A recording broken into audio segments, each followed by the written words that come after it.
চৈত্র মাসের শেষ প্রান্তে এসে শালকুমারহাট ও আলিপুরদুয়ার এক ব্লকের শালকুমার 1 ও শালকুমার 2 গ্রাম পঞ্চায়েত এলাকায় ঐতিহ্যবাহী চড়ক পূজা উদযাপনের জন্য প্রস্তুতি তুঙ্গে।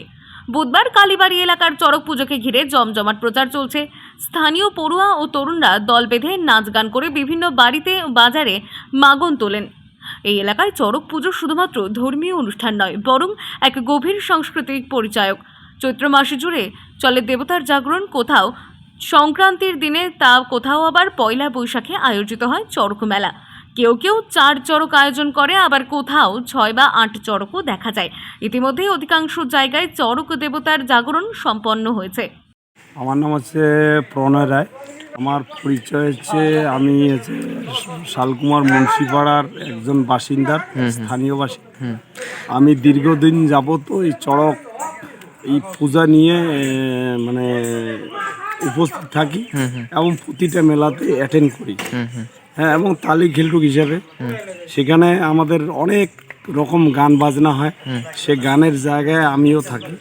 হ্যাঁ, কিন্তু আমাদের যে এই চড়ক পূজাটা আমাদের একটা হিন্দু ধর্মের কৃষ্টি, এই কৃষ্টিটাকে আজকে বজায় রাখার জন্য কিন্তু আজকে আমরা এই চড়ক পূজা জায়গায়, সেটা হচ্ছে আজকে চৈত্র মাসের লাস্ট তারিখ, যেটা হচ্ছে আমরা কেউ বাংলা কথায় বলি যে দোমাসি। হ্যাঁ, দোমাসি, সেই দোমাসির দিনে আমরা চড়ক পূজা করি।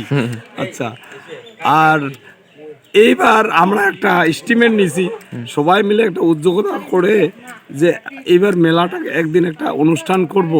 সেটা হচ্ছে 1 তারিখ, বৈশাখের 1 তারিখে আমরা একটা অনুষ্ঠান করব। এই উপলক্ষে বুধবার ঢাক বাজিয়ে পরিবেশ মাতিয়ে তোলেন গজেন হাজরা আর সানাই বাজান সুনীল রায়। গান পরিবেশন করেন সঞ্জয় রায়, প্রণয় রায়, শম্ভু অধিকারী ও প্রসেন দেব সিং। উপস্থিত ছিলেন শুভজিৎ কাজী, দেব কাজী, সত্য কাজী, সুমিত কাজী, রতন রায় সহ বহু স্থানীয় বাসিন্দা ও পূজার উদ্যোক্তারা।